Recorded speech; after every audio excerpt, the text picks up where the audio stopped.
South Park is lighting up right-wing influencers, from Charlie Kirk and Ben Shapiro to Nick Fuentes and Alex Jones. No one on the right seems to know how to react. Should they own it and laugh and change their social media avatars? Or should they be offended and yell at Trey Parker and Matt Stone and call it leftist propaganda? No one knows how to respond. And the reason is that they don't understand what South Park is actually making fun of, which is South Park. I'm Michael Knowles. This is The Michael Knowles Show.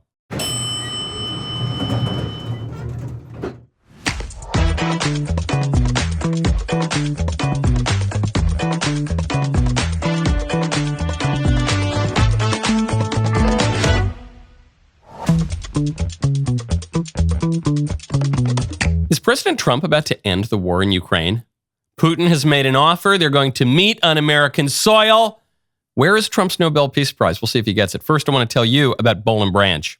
Go to bollandbranch.com/Knowles. You know that feeling when you invest in something truly well-made, like those leather boots that only get more comfortable with each wear, or that solid wood table that'll outlast 3 apartments. Well, that is the exact thing you're going to discover with Boll & Branch sheets. They're crafted with that same philosophy of lasting quality.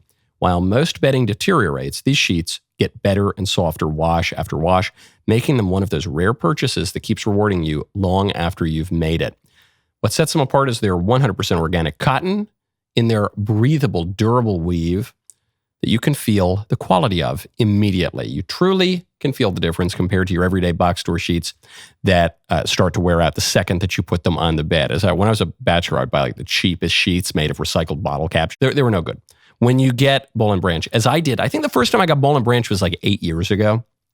Unbelievable. I got a new set. I was just sleeping on them last night. They're fabulous. And they back it up with a 30-night worry-free guarantee, so you can try them risk-free, see for yourself why they're built to last. But you don't need that guarantee because you'll never return them.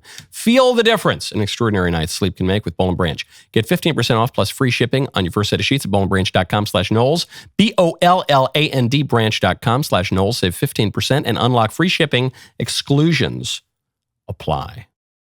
I finally watched the new season of South Park. I don't watch South Park regularly. I don't watch any TV regularly. But when I was a kid, I watched South Park all the time. I started watching South Park the second airing. They used to air it twice a week back in the olden days when people would watch television on linear cable. I saw the second airing of the first episode, and I watched it obsessively for years and years. It's been on forever now, but I watched it a lot. So I think I have a decent sense of South Park's humor. And I was told in this new season of South Park, they're making fun of Trump and Vance and Kristi Noem. But in particular, I was told they're making fun of right-wing podcasters and influencers and streamers. And I said, all right, well, I guess I got to watch it.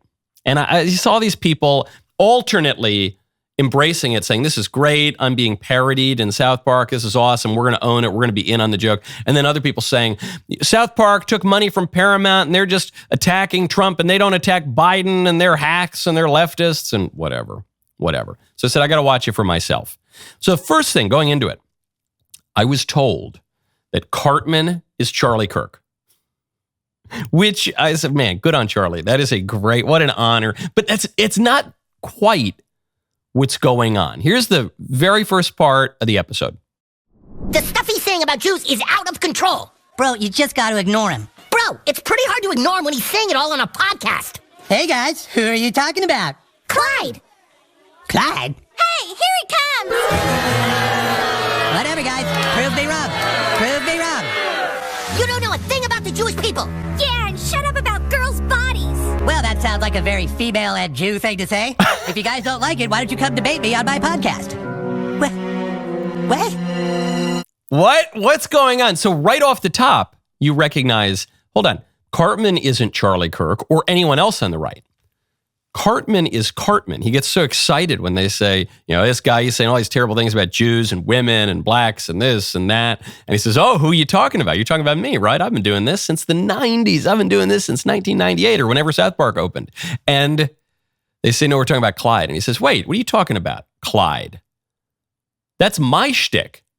Clyde is taking my shtick. And then Clyde walks in, this other kid, this non-Cartman kid. He walks in and he starts doing he says, prove me wrong. That's a reference to Charlie Kirk. He starts calling women I think that's a reference to Andrew Tate. He starts going off on the Jews. That's obviously the Nick Fuentes thing. He's going off on all these people. He's just an amalgam of all of these voices on the right. And the drama of it is Cartman saying, wait, hold on, that's my, why are you, he stole my shtick. So why did he do it? Next scene, Clyde, the avatar of all the right-wing talkers, is sitting talking to the counselor. Why is it that he's going off on all of these groups? Is it because he really wants to dominate women? He really hates the Jews. He really hates whoever. No. He's doing it because it's cynical and it plays and it's going to make him a lot of money. The other students are very upset at this podcast, and what makes you think you gotta say all this stuff, Clyde? Hey, I'm just trying to make my nut, man. You know, kids have it tough these days. We got Xbox subscriptions, PS5, Steam subscriptions. So, you know, as a kid, if you could do a podcast, say some really divisive then you could make your nut. I'm just trying to make my nut. This is a double entendre. I'm trying to make my nut, meaning I'm trying to get some money, and I'm trying to be titillated. I'm trying to, this kind of, it gets me off. Not to be too crass about it, but that's what he's saying here. And it plays on both levels. So this to me is great news for the American right, because South Park's parody here, South Park's satire is pointing out that young people increasingly are right-wing. And they're saying there's a cynical motive here. Everyone's an influencer. Everyone's an e-girl. Everyone's a podcast bro. Every white guy under the age of 57, I think, has a podcast at this point. It's a federal statute that we all must have podcasts. He's saying, look, increasingly these people are right-wing, and there's a market for it, and that's how it can be lucrative, and that's why we're seeing this explosion in right-wing influencers. You know, South Park always goes after the regime. That's it. It's totally unfair to say South Park attacks the right more than the left. That's not true. If anything, I think it attacks the left more than the right. But the reason it's done so in my lifetime is because the left has been in charge for most of my lifetime. The fact that South Park is going after the right now means that the right is the regime, which means we won. I mean, that's great news. If you're on the right, I'm thrilled that South Park's going after us. It means that we matter. South Park used to go after Obama a little bit. South Park's gone after Clinton. But South Park didn't really go after Biden that much because Biden wasn't really the president. Nobody really believed that he was the president. He didn't feel like the regime. He's saying now it's the right that's in charge in the government, but also in the culture. So then we get a glimpse into what the Clyde podcast actually looks like. Welcome to the channel of truth, guys. You can't trust Jews, white people are the underprivileged, and women belong at home. I'd like to welcome our first guest to the debate, Eric Cartman. What the hell do you think you're doing, Clyde? We're here speaking the truth about the Jews or the other privileged white class. That's my shtick! Knock it out, Clyde! You stole my idea! I don't know about stealing ideas, but I do know about some amazing supplement powders that are an absolute steal. Supplement powder? Be sure to get some, and also be sure to hashtag respect Clyde's authority. What? Okay, so that bit there at the end, that shows you exactly the thesis of the episode, because if you're a longtime South Park fan, like I certainly was as a kid, you'll know that line, respect my authority, comes from the first season of South Park. That was a Cartman line. It became a kind of catchphrase. And Clyde, 20 years later, or 25 years later, whatever it is now, is ripping it off. And who is he? It's hard to tell. He's going after the Jews very hard, so that's obviously the Nick Fuentes reference. But he's also hawking supplements. That's more of an Alex Jones reference, but it's an interview podcast, so that might be more. I don't know. Is that more of like a Tucker reference? It's just all the right wing bros together. Now, final point on this is what all of this is about. Why is it that the right is stealing South Park's shtick? What does it mean? Why is it working? Why all of a sudden, this is what people on the left are asking, why all of a sudden is it okay to go after women and Jews and blacks and all these groups that you weren't allowed to go at under political correctness, under the left's regime rule? Why is that? South Park answers it in a very funny way, in a very accurate way. We'll get to that in 1 second. First, I want to tell you about Good Ranchers. Go to goodranchers.com/Knowles. As a father, I thought I was making smart choices at the grocery store until I discovered that over 4 billion pounds of meat were imported into the U.S. last year, and it can still be labeled as though it's from here. That'll get you questioning everything. What am I feeding my family? If labels can say product of the USA when the meat's not even raised here, what other labels are misleading me? And then you find Good Ranchers. All their meat is 100% American, sourced from local farms and ranches, delivered straight to your door. To me, though, the biggest thing is just the quality, just the taste. The quality is fabulous. You are not going to get better quality anywhere. The prices are insanely low. It's just incredible. I've been a Good Rancher subscriber for years and years now. I absolutely love it. You can get $25 off every box with free shipping. And now, if you use my code, goodranchers.com, code Knowles, you'll get $40 off, plus free meat for life when you start a subscription. Highly recommend, by the way, the New York strip and the Wagyu burgers. Those are the two. Everything's great, but those are the two tops. That is code Knowles, Knowles, plus you will get $40 off. And on top of that, free meat for life, goodranchers.com. Welcome to the table. What it all comes down to, the reason that there's been this big shift in culture and politics and the explosion of right-wing podcasts, and it comes down to, in the eyes of South Park, master debating. Yes, Jeremiah 1:5 says, before I formed you in the womb, I knew you. But it's just morality that demands we protect the most vulnerable. So let me ask you, when do you think life begins? Eric, are you all right in there? Yeah, I'm fine, Mom. I'm just in here master debating. Well, Eric, that's enough. Let's get out of the bathroom. I can't, Mom. I'm master debating to these young college girls. That's very naughty, Eric. Stop it. Mom, I finally got sponsored by a protein powder, so I got to master debate for a couple more hours. Leviticus 9:1-8. Let me alone. So he's master debating. He's locked the bathroom door. He's master debating. And his mother says, you got to get out of there. Don't you? Even this is this brilliant observation of an inversion here. Used to be, back in the olden days, that if a boy were, I don't know, this is a family show. How do I clean it up? If a boy were looking at naughty images, maybe spending a little too much time alone, that would be transgressive and wrong, and his parents would yell at him over, don't you do that. But these days, pornography and the sexual revolution, that's totally mainstream. That's normal. That's encouraged. That's called healthy. That's supposed to conduce to your flourishing. No, that's fine. No parent would ever tell their kid not to do that now. What is subversive and transgressive and supposedly bad for you and awful for your health is debating political issues, is going after the left, is owning the libs, that's what's transgressive. That's what's kind of cool. That's what the kids are doing that the parents don't want them to do. Great observation. Now, we don't have time to go through the whole episode. There's one scene, though, that shows you what South Park's doing really clearly. And it's the Charlie Kirk Awards for owning the libs or whatever. Charlie Kirk Awards for master debating. So right there, it tells you Cartman is not Charlie Kirk. None of these guys are any of the individuals. You know, as I mentioned, I think there are very, very clear references at the beginning to Alex Jones and Nick Fuentes and Charlie Kirk.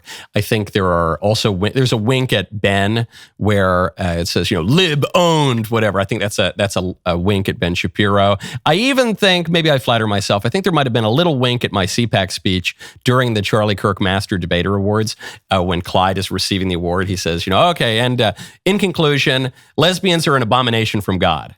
I wonder, there was a little wink at the very least at the religious right and the anti-LGBT, but lesbian abomination might have been a little wink at trans eradication. In any case, it's just everyone all together. And Cartman saying, you stole this from me. And this gets to a point that Trey Parker and Matt Stone had made many years ago. He said, when we made Cartman, who is the most lovable character on the show, we made Cartman because we asked ourselves, what would happen if you had Archie Bunker, the old character from All in the Family, 1970s? What if you had Archie Bunker, the kind of bigoted, ornery, sexist guy, racist, anti-Semitic, all this, but you put him in the body of an 8-year-old boy? And this is an observation about TV and culture, which is that these comments, the anti-black and Jew and woman and this and that, it's funny, it's lovable, it's endearing if it's said through the voice of a clown, if it's said through the voice of a comedian.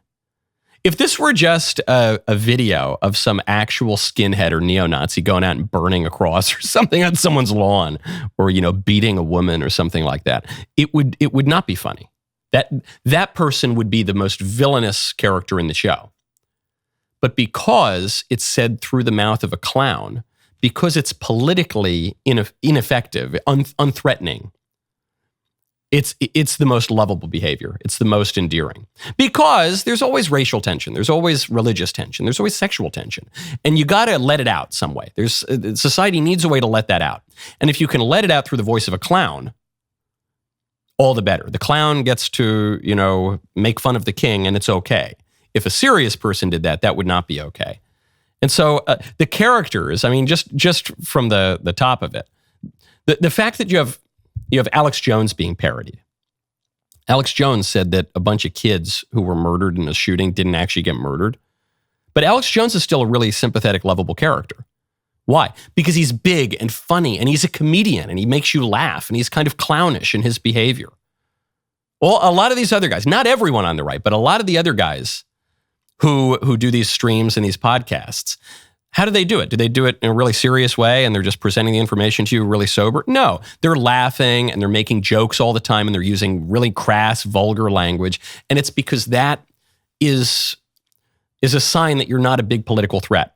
It's a sign I'm just being a clown. I'm just a clown. And so because it doesn't actually pose any threat to the system, these are guys who say, I'm not going to vote for Trump. I'm not going to vote for anyone. I'm not going to participate in the political system. I'm just here telling jokes. That becomes very, very lovable. And that is what South Park did. That it was the point. That was actually explicitly, intentionally the point of South Park and Cartman. That's the point of Archie Bunker on All in the Family. For the kids in the audience who probably haven't seen All in the Family, that's the point of that character. He's the most lovable character. He's the most racist, anti-Semitic, sexist character in the show. But he's lovable because he's the clowns. He's not coming from a place of hatred. But he's saying all of these things in a way that really doesn't threaten anything, doesn't threaten the system. The point of this season, as I can see, is that we're all in South Park now. We're all in South Park now. And young people love it, and it's hip, and it's cool, and it's fun, and it's transgressive, but we're all South Park now. I think it's brilliant. I think it's great. I think the right should embrace it. Okay, speaking of naughty language, there's a commencement speaker at some college, it's really unclear where, who's gone viral for concluding her speech with F ICE and F the Trump administration.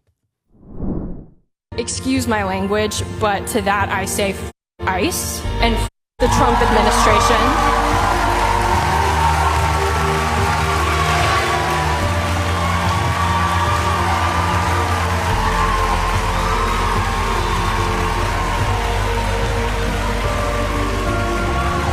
So brave. So brave. This has just started going viral. Obviously, this commencement happened a month or two ago, but it's just started going viral, making the rounds. And you see the faculty behind her, the administration behind her, yes, wow, nodding in their magisterial academic robes. And she says, like she's speaking truth to power, F ICE, immigration enforcement, F the Trump administration. Yes, and she's nodding along, the people behind her, all the establishment, nodding along, nodding along, nodding along. This is really cringe, really lame. Strikes me as very millennial coded. It's a very millennial thing. I don't know. It doesn't strike me as Zoomer coded. It seems millennial to me. You use a naughty word. You think saying a naughty word is transgressive? Gets us right back to South Park. In 1998, saying naughty words on cable was extremely transgressive. It did not happen. Today, what's transgressive is not saying naughty words. Today, being wholesome is transgressive. Today, getting married and going to church and acknowledging a moral order and trying to live up to it, that's what's seen as transgressive today. It's a different world. The culture has kind of stolen South Park shtick.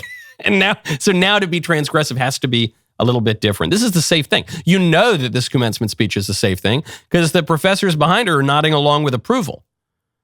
Commencement speakers, valedictorians, all the top of the class, is always playing it safe. Almost always. That's how they get to the top of the class.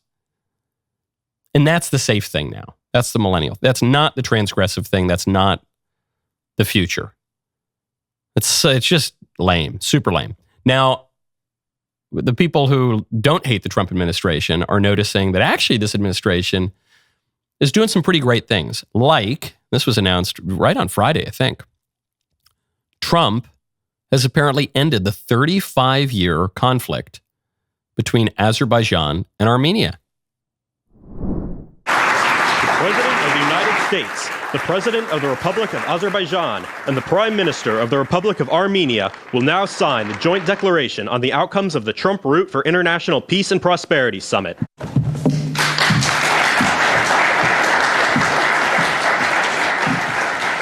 This is really important stuff, and it's a topic that's pretty close to my heart because Armenia is the oldest Christian country in the world. Armenia became Christian as a country before the Edict of Milan, before Emperor Constantine legalized Christianity in the Roman Empire. It's a long time. Was it 310 or something? It became Christian. Azerbaijan is a Muslim country. Azerbaijan has been fighting with Armenia. One particular expression of this was the Nagorno-Karabakh conflict over some disputed territory. And it gets even more bizarre because in the Azerbaijan-Armenia conflict, America was indirectly attacking Armenia, the Christian country, and helping Azerbaijan, the Muslim country. Why? Through Israel, which makes it even weirder because it means that the Jewish country was helping the Muslim country against the Christian country because the Christian country, Armenia, had allied with the Muslim country, Iran, and Russia. Iran and Russia, both geopolitical foes of the United States for a very, very long time. And so it was just this complete mess. It was a complete mess, and it threatened some of the oldest Christian sites in the world. 35 years this has been going on. This has been going on since the end of the Cold War. Trump resolves it. How did he resolve it? It's going to create a major transit corridor. It's going to be the Trump route for international peace and prosperity. It'll help these two countries. It'll help global trade. It'll connect Azerbaijan with one of its autonomous exclaves, which is in Armenian territory. And this is not the only global conflict Trump has resolved. I'm beginning to think, I would go so far as to say Trump might be the best geopolitics president, the best president for global peace in my lifetime. We'll get to those in just 1 second. First, I want to tell you about Pure Talk. Go to puretalk.com/Knowles. How many times have you told someone, if it ain't broke, don't fix it? That's good advice on most things, not so much for your cell phone, because your cell phone is actually kind of broke. Over time, the battery life fades and the processor can't keep up and it's fallen on the ground one too many times. And if you like sweet little Elisa, you just chuck it at the wall. You just hate your phone so much, you just chuck it at the floor. That's what it seems like. I don't know. Why do women drop their cell phone so much? I don't know. And men do it too. Fortunately, thanks to Pure Talk, your cell phone is something you can replace without feeling guilty. When you switch to Pure Talk this month, they're going to give you a Samsung Galaxy A36 for free with a $35 qualifying plan. That's $35 a month for talk, text, and data, plus a free Samsung phone with scratch-resistant Gorilla Glass and a battery that lasts all day, all on America's most dependable 5G network. I love it. I've had my Pure Talk phone forever. My kids try to play with it, and it can withstand them playing with it, but I still say, give me that. It's an instrument. That's a very good cell phone on America's best 5G network. You can even take it overseas. Supporting companies like Pure Talk is a good thing. You win by cutting your cell phone bill in half. They win by hiring more Americans and helping more veterans. You make the switch in as little as 10 minutes. You go to puretalk.com/Knowles. Get your free cell phone today. puretalk.com/Knowles. Switch to my wireless company, America's wireless company, Pure Talk. What conflicts has Trump resolved? Do you remember when India and Pakistan were almost about to go to war? India and Pakistan, two nuclear nations that hate each other more than just about any two countries on earth. Yeah. What happened? They walked back from the brink. Why? Well, according to the Prime Minister of Pakistan, largely thanks to Trump's leadership. You don't need to take Trump's word for it. Trump claims credit for a lot of things. The Pakistan PM thanked Trump for his leadership in resolving that conflict. Israel and Iran, I thought we were on the brink of World War III. Remember, all the panicans were saying, we're going to get dragged into World War III. There's going to be a nuclear war. Trump was not putting American interests first. He was screwing up everything. And then what? Bunker buster missile, blows up a nuclear site, no escalation, negotiates a ceasefire. Both sides basically break the ceasefire or start to position themselves to break the ceasefire. Trump nevertheless insists that the ceasefire remains. Very, very impressive. No big deal. Ends that war. Rwanda and the DRC, the Democratic Republic of the Congo. It's a 30-year conflict. Trump resolved it. There was a conflict that looked like it was about to break out between Serbia and Kosovo. It's a little unclear. It's a little unfalsifiable because the conflict did not break out. But Trump is claiming credit for it, and Kosovo agrees. Kosovo agrees there was about to be a war, and Trump stopped it. So Serbia kind of denies it, but Kosovo acknowledges it. There's another conflict Trump ended. Cambodia and Thailand. There was 4 days of fighting back in July. Trump negotiated a ceasefire. This is very impressive stuff. The only president of my lifetime who could claim a better record, maybe, or even close to a rival record on foreign policy would be George H.W. Bush, because he successfully managed the Gulf War and the dismantling of the Soviet Union. So I guess you'd say, though the way the Gulf War was fought, it did kind of set the stage for the second Gulf War in Iraq, which most people think was a disaster. So I don't know. I think probably Trump is an even better geopolitics president than George H.W. Bush. Who comes close? Clinton? No chance. Bill Clinton set the stage for 9/11. Bill Clinton, he was a good short-term geopolitics president, but long-term, even Clinton, I think, would acknowledge he kind of blew it. George W. Bush? Not quite. Man had good intentions, but probably not quite. Obama? Give me a break. Biden? I think it goes to Trump. I think Trump is the greatest geopolitics president of my lifetime. And we might get the resolution to another war because, according to reports, Vladimir Putin is offering to end the war in Ukraine. And the way he's offered to end the war is in exchange for the regions that he's conquered. So before Trump won, back in the Obama administration, Putin took Crimea. Putin came in and took Crimea. Actually, let's go back to the George W. Bush administration. George W. Bush, on his watch, Putin takes Georgia. Just goes in, not the peaches, but the one in Eastern Europe. He goes in and takes Georgia. Then Obama's in charge, and Putin takes Crimea, an important strategic location that has belonged to Russia at various points in his history, but previously belonged to Ukraine. Then Trump is president. Putin stops. No more. Then Biden becomes president, and Putin invades Ukraine and takes a lot of territory. So the territory, thanks to a little handy chart here from the BBC, takes all these regions in eastern Ukraine. Luhansk, Donetsk, I'm certainly going to mispronounce, Zaporizhzhia, and Kherson. Takes all of those regions and still holds Crimea. So now Putin reportedly is going to say, okay, I'll agree to a ceasefire in Ukraine. I'm not going to go take over Kiev. I'm not going to even go take Kharkiv. I'm not going to take all of these other territories that I've threatened over the years. I'm not even going to insist that Zelensky be kicked out. But I'm going to keep all of those regions that I conquered. Now, Trump is in a very tough spot here because if he allows Putin to do this, he's rewarding Putin's aggression. He's imperiling places like Poland, the Baltics, he's imperiling a lot of places. It makes America look weak because this is not, contrary to nationalist self-flattery, this is not just a war between individual nations. This is a great power struggle between empires. The entity formerly known as the Russian Empire and the Soviet Union, which is trying to reconquer territory that it's lost, and the American Empire, which is the global hegemon. And China's waiting in the wings there as well, with its own imperial ambitions. So the BBC also gives us another little handy chart. Shows you Ukraine's natural resources by the concentration. So you've got the kind of lighter colored regions. If you're watching this, if you're listening, you'll have to just have me describe it to you. Lighter colored regions with relatively few resources, and the darker colored regions with a lot. You can see in the Donbass region, there's a lot of coal and iron, a lot of natural resources.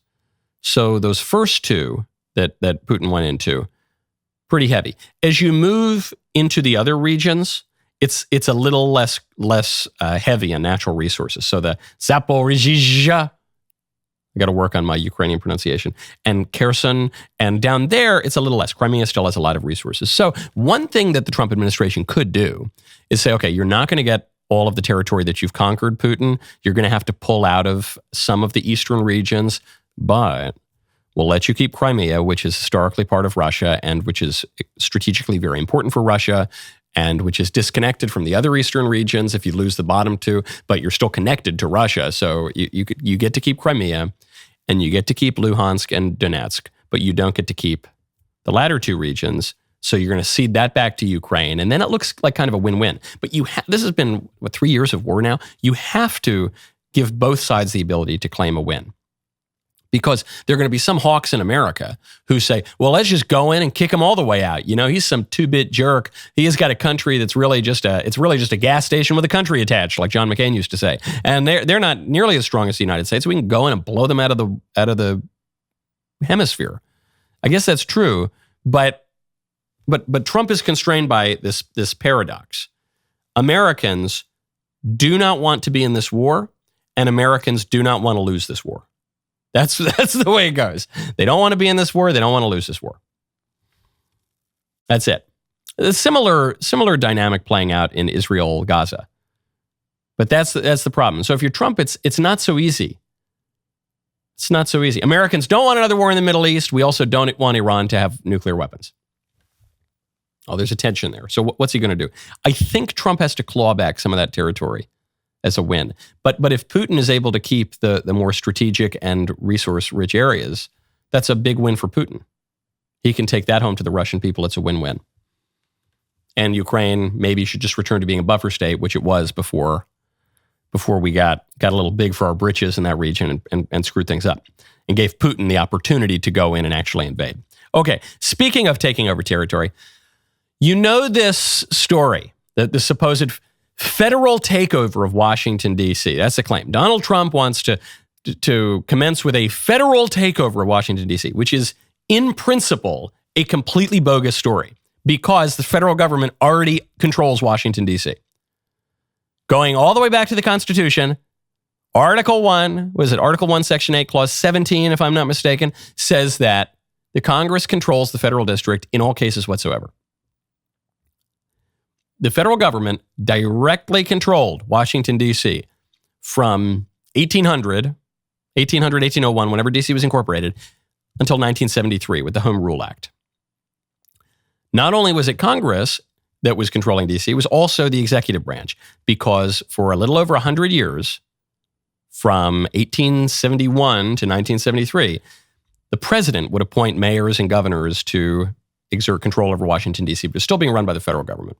Now, because a lot of bad things happened in the 70s, now D.C. has home rule, and it's a disaster, and Democrats are getting carjacked, and Secret Service trucks are getting carjacked and firing off shots in Georgetown, nice part of town, and it's a disaster, okay?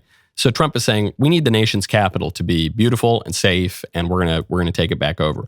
That's probably a good idea, but there's one rebuttal to that. The one rejoinder that the libs are lobbying is, hey, crime is coming down in D.C. Crime had been manageable. It had come down a little bit in the 90s. Then it spiked like crazy up till 2023. But now over the last 12 months or so, it started to come down. That's the line. And so they say, if it's coming down, if the trend line's in the right direction, why are you trying to federalize D.C.? And this is a hard line to argue against. You could say, well, look, there's been a tiny blip that was diminishing, but the broader trend line is that crime's been going up. But it's a hard one to argue against. In fact, I was on TMZ Live the other day, and Harvey on TMZ said, hey, well, come on, crime's going down now, so why now? Why you want it? And it's tricky to answer until you realize crime is probably not going down in D.C. The only reason people think that crime is going down in D.C. is that the D.C. cops have been lying about it. So you'd have no reason to be able to argue that crime is not actually going down in D.C. But here's a little report from just a few weeks ago. D.C. police commander suspended, accused of changing crime statistics. By the way, this is being reported by a local NBC affiliate. This is not from some right-wing news sources, from NBC. D.C. police commander suspended, accused of changing crime statistics. Police union says directive to change offense classifications comes from the command staff. So they're cooking the books. That's why. And I spend a lot of time in D.C., especially since the boys are back in town. Since this January, Republican Congress takes over. The Republicans come back to the White House. I've been in D.C. a lot. It does not appear to me that crime is going down in D.C. or that homelessness is going down. D.C. is rough, even in the nice areas. I've been hanging out I was with a U.S. senator once in a nice part of D.C. His car got robbed in a smash and grab. They stole his briefcase close to the White House. Henry Cuellar, Democrat congressman, was carjacked at gunpoint by Capitol Hill. by the U.S. Capitol like a year and a half ago. Okay, crime is not going down. The one good argument the Democrats had, the one even plausible argument against the federal government asserting its rights in D.C., apparently totally bogus. Mr. President, take back the federal district and also erase that stupid BLM square and all the dumb pride flags that are all over the place. Thank you. Thank you. I appreciate it. Okay, now, speaking of cities falling to pot, there's a safe injection site, a taxpayer-funded safe injection site in New York City up in Harlem. You're not going to believe what this safe injection, well, you will believe it, but it's shocking and gross. You're not going to believe what this has led to. You want a culture that fights back. You want daily shows that are uncensored, unapologetic, and grounded in facts. You want entertainment that entertains without the pronouns, the lectures, and the ideological landmines. It's all here. Take a look at what is happening this month on DailyWire Plus. I don't care what you did in your career the last 5 years. What are you going to do tonight? Yeah, that's a very good question. Are you ready? I'm ready. Let's do it. The moment you've waited for is here. Coming up on The Pope and the Fuhrer. Here we are with yet another week of Ben After Dark. My podcast has a brand new home, the Daily Wire. This is where you make a decision of conscience. I'm somebody that never gave up.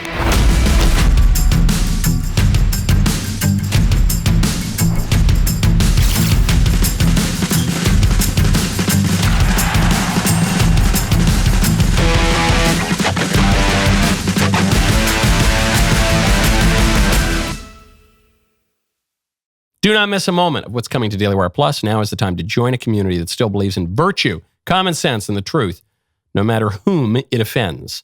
Go to dailywireplus.com and be part of the fight. My favorite comment yesterday is from Hardboiled Entertainment, who says, caller, no offense, Michael, some taken. Oh, yeah. Well, that was the caller who said, hey, Michael, you and I are very, very similar in the way we view the world, in our dress, and our religious practices, but I'm a little bit more physically fit than you. I'm a little more toned, but no offense. Some taken. I took that personally. You know that? I took that personally. East Harlem has a headquarters for a safe injection site, On Point's safe injection site. And the New York Post is reporting that around this safe injection site, it has not blossomed into a beautiful liberal utopia where all these junkies are just, shooting up their drugs in a safe and orderly way. No, people are fornicating on the streets, on the sidewalk, as people walk by. Junkies they're going to their safe injection sites, they're doing a bunch of drugs, and then they are fornicating like gorillas, like wild animals in the streets. And the other Harlem residents are just walking by, and this is New York, so they're kind of nonplussed about it. This is not conducive to public flourishing.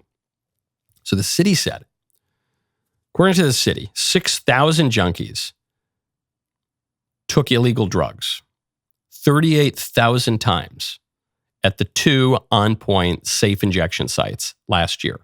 And so On Point is saying that fact, the fact that they said, hey, junkies, come here and do a bunch of poison 38,000 times in a year, they say that prevented 1,800 overdose deaths. 1,800 people are alive today because this liberal nonprofit, it gave them a bunch of poisonous drugs to do and impelled them to fornicate outside of their headquarters. That statistic is not true. It's not, maybe maybe there's a partial truth to it.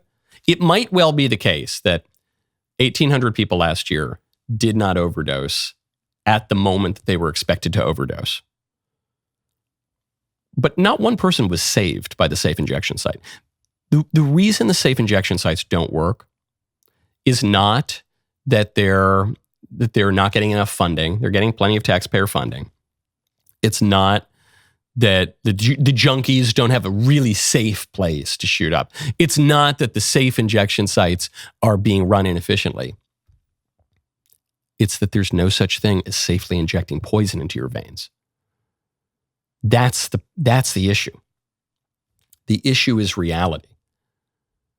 The reality is junkies do a lot of disordered things, like loaf around and attack people and fornicate on the streets and kill themselves. That's what they do. That's what being a junkie leads to. And the only way to stop those bad outcomes is to stop people from being junkies. But the liberals don't want to do that because, one, they fear, in principle, any political program that says no. They say, oh, it doesn't work. Being harsh, it doesn't work. We need to, and they just disagree at a fundamental level with constricting people's private autonomy. At a deeper level, they say, well, no, the freedom is doing whatever you want, whenever you want to do it. And the real causes of harm in society are repression and circumscribing desires. And so if you just let people do whatever they want to do, magically, it's all going to work out. It's kind of the same magical thinking on the social level that you have with the so-called fiscal conservatives on the economic level, when the fiscal conservatives don't just respect markets for being an efficient way to allocate resources, but which really create idols out of the free market, that even give it a kind of idolatrous shape, the invisible hand. All hail the invisible hand. And some of the real ideologues on the right, they say, well, if we just allow the invisible hand, peace be upon him, to do his magnificent, glorious work, his divinity, the invisible hand, will create a utopia, an absolute paradise on earth. All hail the invisible hand. That's the same kind of magical thinking that you get with the libs on these social issues. If we just legalize all the drugs, if we legalize all the drugs and all the gross behaviors and all the weird sex and all the disordered desires, if we just legalize all of it, magically, in the short run, it'll look like things are getting worse, but then magically one day it'll all be better and they'll all be cured and there won't be any junkies anymore. We'll go from everyone's going to become a junkie to suddenly no one's a junkie. And it's not real. The problem is the reality. If you want a junkie to clean up, you would do much better to throw him in prison and take away his drugs and let him sweat out a brutal withdrawal for a week than you would to give him a safe injection site where the actual consequences we can expect are not the flourishing of health and a beautiful Garden of Eden springing up in East Harlem. What you'll actually get is a bunch of junkies shooting up dope into their veins and attacking people and fornicating on the streets and killing themselves eventually. That's the reality. They don't want to face it. New York City residents see it, though. You can, the libs in their high-rises maybe can ignore it. The people who are on the streets in Harlem, they're seeing it. Speaking of health threats, this is a story I wanted to get to last week. We have to cover it. CNN is really worried about the resurgence of a terrible health threat. Conversion therapy. Have you heard of conversion therapy? This is the headline from CNN. God, please fix me inside the dangerous resurgence of ex-gay conversion therapy. What is conversion therapy? It's when a guy goes to a therapist and he says, hey, I have these sexual desires and behaviors and habits and impulses that are causing me distress, and I'd like to find ways to manage that and maybe try to mitigate some of these bad impulses I have. And the therapist says, okay, well, let's work on a few things. And anyway, you're not allowed to do that. Notice, you are allowed to do that for any other psychological affliction. In fact, that is the definition of therapy. The definition of therapy is conversion from one way of thinking to another way of thinking, from one set of behaviors to another set of behaviors. The whole point of therapy, at least in principle, if not in practice, is to change yourself because what you're presently doing and thinking is causing you distress. And so you're allowed to do that for any impulsive behavior, any kind of psychological affliction other than this particular sexual ideology. Why is that? Because this issue cuts to not a scientific question, sexual desire or orientation or inclination, or it's not really about that. It's not about public health. It's not about private health. It's not about science. It's not it gets to that deeper premise, axiom of the liberal regime. It's actually the same thing we're talking about with the junky safe injection sites, which is liberalism says it's always bad to constrict individual autonomy, especially on the social issues, especially when it comes to sex. So the reason that people are concerned about conversion therapy has nothing to do with science that's just what therapy is conversion. What it has to do with is transgressing the bedrock political premise that individual autonomy, and especially pertaining to sex, because sex is so important to human nature, that is just a no-go. You're not allowed to do it. It's totally verboten. So they make up all this kind of nonsense. They say, well, conversion therapy, it's abusive, it's unscientific, it's this, it's that. They're going to hook kids up to electrodes. Good grief, no one wants to hook kids up to electrodes. But if a guy, by the way, what it says here, God, please fix me. That's not hooking a kid up to an electrode. That's not a parent forcing some poor little kid into a psychological program.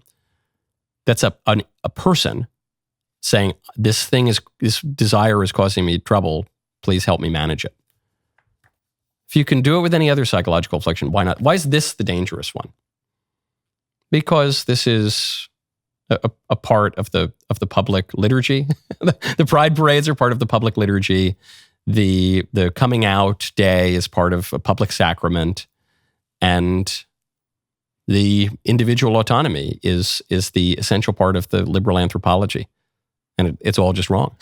Maybe we need to convert away from that. Forget about the sex stuff or whatever. We need to convert away from that understanding of politics because it's bogus and it's passé and it has clearly failed. Okay, today is Music Monday. The rest of the show continues now. You do not want to miss it. Become a member. Use code Knowles, Canada, WLAS at checkout for 2 months free on all annual plans.